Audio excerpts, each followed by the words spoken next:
Okay, so who do we have here and what did you do today? So my name is Matt, or hashtag EMB, and today I managed to win the entirety of the Swedish Championship here in Stockholm, going undefeated throughout Swiss for 6 rounds, and then in Top Cut managing to win 8 out of 9 games. No, there wasn't 9 games. I won. I only lost 1 game in Top Cut out of best of 3, and that was pretty sweet. And I played Belo, of course. This is my goat. Goes pretty good in this meta here. I was expecting a lot of green purple Luffy, right? Which is why I brought Belo because it has an amazing matchup into green purple Luffy. But there wasn't actually that many green purple Luffys, but I managed to still play a lot of favorable matchups today, and so that was pretty lucky. Cool. Should we go on with the deck profile? Of course. So for starters, the core of the deck is pretty much the same, right? There's like 10 flex spots maybe, but we have Belo 4 off. This is like literally the best card in the game, in the deck, right? Because you search something, find your pieces, obviously, but the difference between this and a searcher in every other deck is that you can boost it to 5 and then swing, and if your opponent's at 4k, that's demanding at 2k. It's just very powerful and probably the best card in the deck. After that, we're playing 4 off the 2k Koala. This is just a searchable, trashable 2k, and it has the on play to give minus 3000 to something, which came up multiple times, especially in combination with things like your Kuma and Lindberghs that can KO. And you can go very heavy on board control, but usually just a 2k or pitch, but it does come in clutch a lot. Very good card. And then I'm playing 3 off Kuma here, which is a 2-cost 2k on play KO at 2k or less, and it has the trigger that you can just play it, which I wanted to play this at 4. I used to play this at 4 because it's an incredibly strong card and it's a great turn 1 play, especially if they play like a searcher on turn 1, but I had to cut it down to fit other cards, obviously. But it did come up quite a few times today. I used it a lot to pop relay blockers against Enel. I popped a baby Luffy against Black Yellow Luffy. A lot of times it comes up, right, and it's always good to have in hand. It hits just a lot of things. Like against Lucy, it hits Rebecca. It's just very good. And then if you combo this with Koala on turn 1, you can go Koala Kuma to pop like a 5k, which can be very relevant against decks that play the Suit Chopper, and also against Lucci, because they play the Brook and you gotta get rid of that shit immediately. So at 3, could be at 4, it's whatever your preference is. It's a really strong card. And then we're moving up to 4 Morley here. Morley is one of those flex spots where it's like you don't see a lot of people playing Morley, but what I do with my flex spots, right, is I just put in as many Rev Army triggers as I can fit, because I don't rely on triggers necessarily. I do win a lot of games a lot faster and easier because I can trigger, and just having the trigger and just sometimes getting that when they swing like on the first turn, it just sways the game so much. I noticed that when I cut down in triggers and I basically only had Kuma and Lindbergh that came out of the first life, it slows down the deck immensely, and if you can just trigger something out of that first life, you basically won that game, and it's just nice to have an extra out. But you can just always pitch it for leader ability or for like stage. Then we're looking at 3 copies of Rush Inazuma. 3 costs 4k if you have a character with 7000 power or more. Other than this character, it gains Rush, which is just, it's really good, right? Because it's a 3 cost 7k after you boost it, and you can cheat it off of your Ivankovs, and it's just a really powerful card. However, there is one more card in this deck that I ended up putting in, which is why I've cut both of these down to 3, and you'll see that later on. But yeah, unfortunately, Inazuma, if you play it at 4, you'll find yourself pitching it more often than not, because it's really only a good finisher, right? Or sometimes playable off of the Ivankov and stuff. But very strong card, definitely deserves to be at least 3. Very good. And then we're moving to Blocker Corrosive, which I only play at 2, which is pretty out there. A lot of decks run this at 4. Because I mean it's a blocker that comes out of one of your last lives, right? So you can just win, like save you in a pinch. But like, how bad of a position are you in if you are relying on a blocker trigger from your life to just live? This way, by playing just 2, I make sure that I don't rely on it.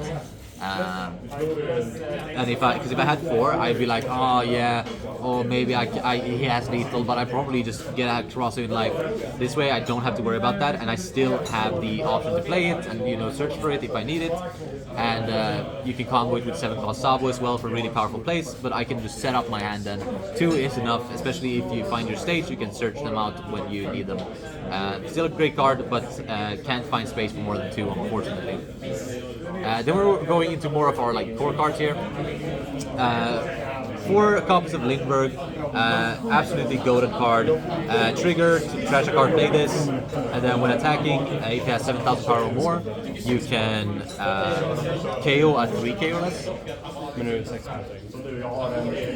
Which is incredible. I used this, what happened in one of my games against the BY Luffy in the finals was that I had established one from the previous turn, and then I triggered out another one when he swung at me, and he was sitting on 2 Sabo blockers, and so I literally just played 2 Koala to reduce the Sabos, and then swing into them, his swinging face with both of these, popping his Sabos, because he hadn't played them that turn.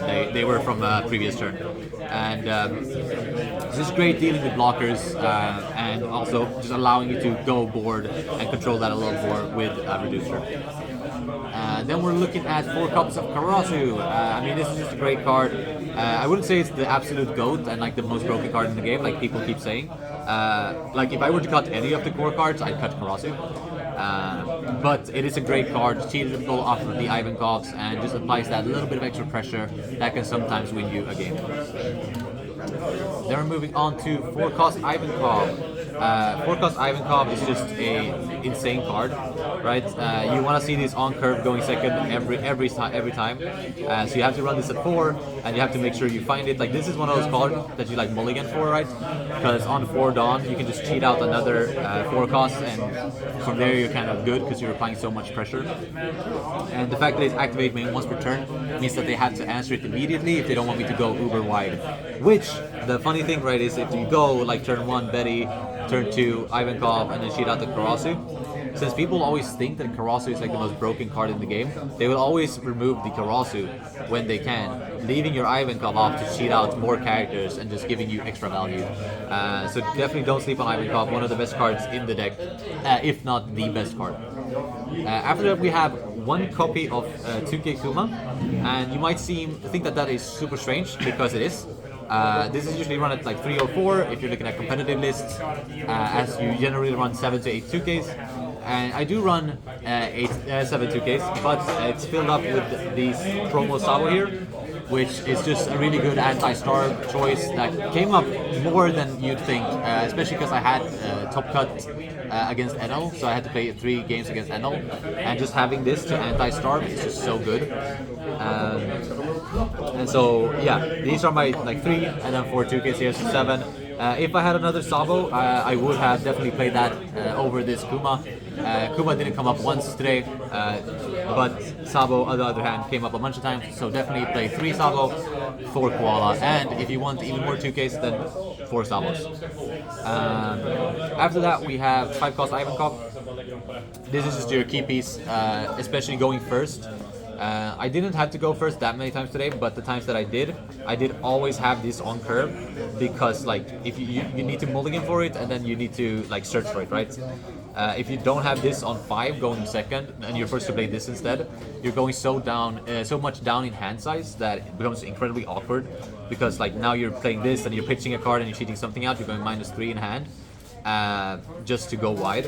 But if you can just flat play this, and then you don't have to necessarily boost that turn, and you can always go this into this, right?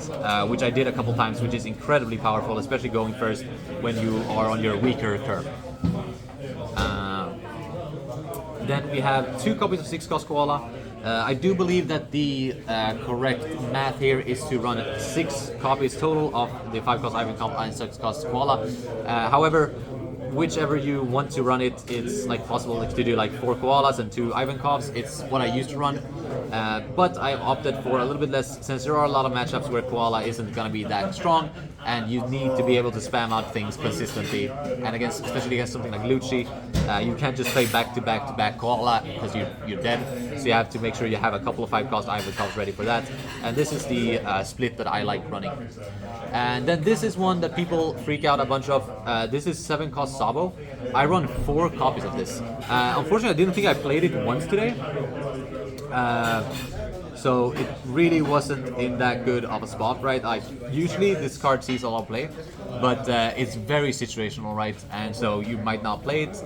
But the reason we run it at 4 anyways is because it has the trigger that you can draw 2 cards.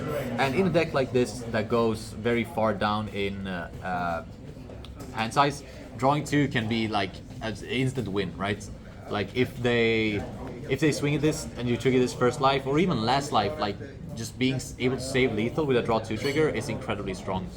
Other than that, we're playing 3 copies of Emporio Tension Hormone. This is like one of those cards that people are like, wait, why do you run this? This is not that good. It's most definitely is good. And this is the card I ended up cutting like Kuma, Karasu, and Inazuma for. Just to have 3 copies of this, because this trigger is insane. In 1v games today, it just plays out a Rev Army card from your hand with 5,000 power or less.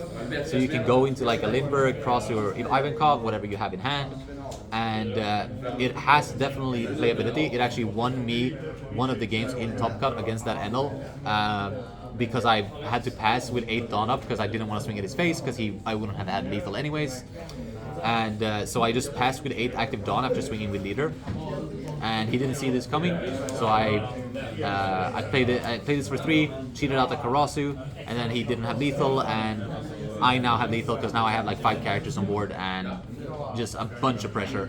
So it definitely comes up more than you think, but yeah, definitely worth it just for the trigger. It's such a good trigger. It's like an auto win trigger. And then finally, we're playing 2 copies of Stage. Stage is really good, don't get me wrong, but I've noticed that like in certain times you don't want to play it, and I used to run it at 3, but again ended up cutting cards just to like fit in like Hormone, right, and fit in other cards, because it can get a little bit bricky with Stage if you get it from life and stuff, and I don't like that. But it is a great card and allows for a lot of consistency. I think I played it in a bunch of games today. Very strong, and yeah, I guess that's it for the deck list. I have a question. So why aren't you running Dragon? Dragon is ass. It's ass? Yeah, Dragon is ass. So Dragon is a 8-cost 9k attached to Dawn, right? Yeah. So in a hypothetical lethal, he's a 6-cost 9k swing. If you are not wide enough, he's a 6-cost 12k because you have to boost him.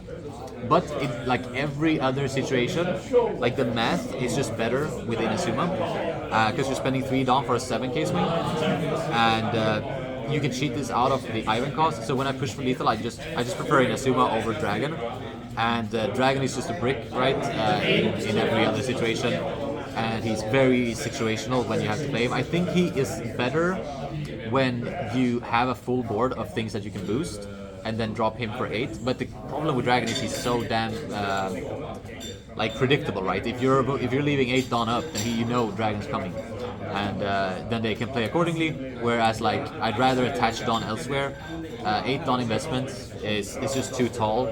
Where I'd rather go like but 9 like after boosting. Dragon is just not it for me. It doesn't fit my playstyle. If you prefer it, that's fine. But Inazuma, in my opinion, is just better. Okay. Thank you for doing this deck profile, and congrats on your win. Do you have any last shoutouts you want to give? Shout out Optcg for letting me stay at his apartment. If he didn't, I wouldn't have been here because I'm too broke to go to Stockholm.